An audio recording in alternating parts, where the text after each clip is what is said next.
Pernah nggak kamu punya mimpi, tapi setiap kali mau mulai, ada suara kecil di kepala yang bilang, kalau gagal gimana? Kalau orang-orang kecewa gimana? Kalau ternyata aku nggak seberbakat yang mereka kira. Dan akhirnya, kamu nggak jadi mulai apa-apa.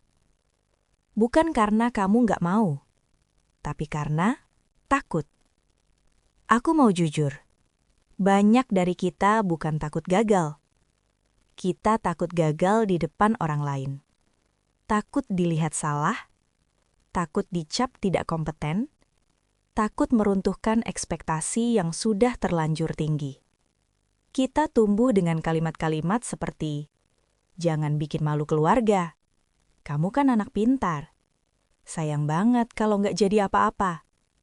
Kelihatannya dukungan, tapi diam-diam, itu jadi beban identitas. Karena sekarang, kegagalan bukan cuma soal salah langkah, tapi terasa seperti kehilangan nilai diri.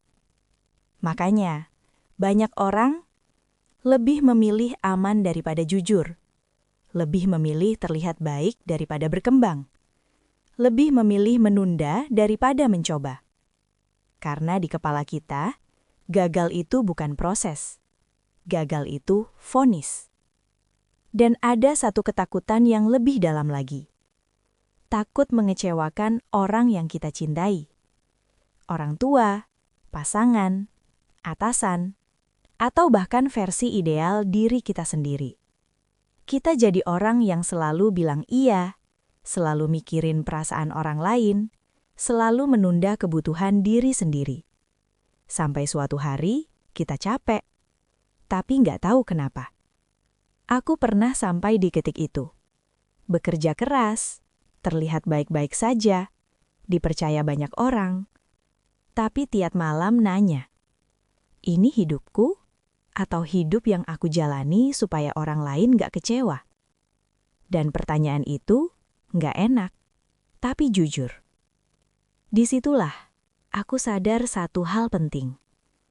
Takut gagal dan takut mengecewakan orang lain sering bukan soal keberanian, tapi soal batas yang tidak pernah kita pasang. Solusi pertama, bedakan ekspektasi dan tanggung jawab. Ini penting. Ekspektasi orang lain bukan kewajiban hidupmu. Kamu bertanggung jawab untuk usaha, etika, kejujuran. Tapi kamu tidak bertanggung jawab atas rasa kecewa orang lain terhadap pilihan hidup yang bukan milik mereka. Kecewa itu emosi mereka, bukan hutangmu. Solusi kedua, ubah definisi gagal. Selama ini kita mikir, gagal sama dengan bukti aku tidak cukup. Padahal definisi yang lebih sehat, gagal adalah data, informasi, masukan, petunjuk arah. Kalau kamu belum gagal apa-apa, mungkin kamu belum benar-benar mencoba. Solusi ketiga, turunkan taruhan mental. Seringkali kita menaruh taruhan terlalu besar. Ini harus berhasil. Ini penentuan hidup. Ini kesempatan terakhir.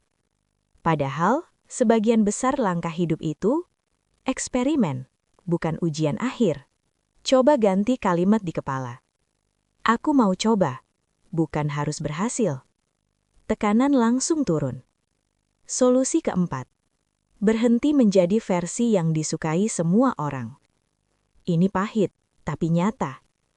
Kamu tidak bisa tumbuh dan tetap disukai semua orang. Kalau kamu mulai jujur, ada yang kecewa, ada yang menjauh, ada yang mengkritik, dan itu bukan tanda kamu salah. Itu tanda kamu berubah. Solusi kelima, tanya pertanyaan ini saat takut melangkah. Setiap kali kamu ragu, tanya pelan-pelan. Kalau aku tidak melakukan ini, aku akan menyesal 5 tahun ke depan? Biasanya jawabannya lebih jujur daripada ketakutan sesaat. Solusi keenam, latih keberanian kecil. Keberanian bukan lompat besar.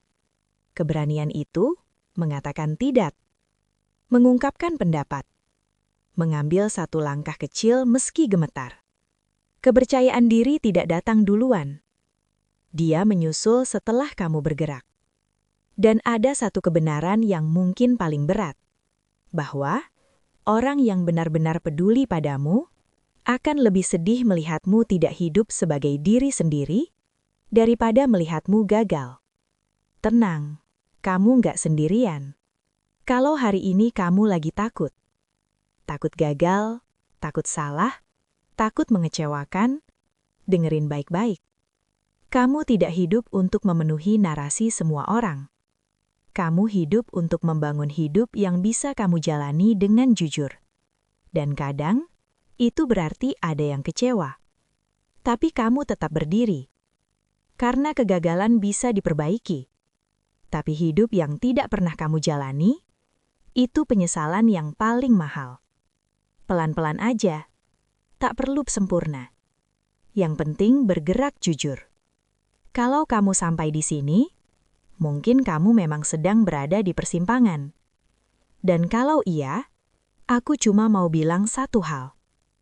Lebih baik gagal sebagai dirimu sendiri daripada berhasil sebagai orang yang kamu pura-pura jadi. Tenang, kamu nggak sendirian.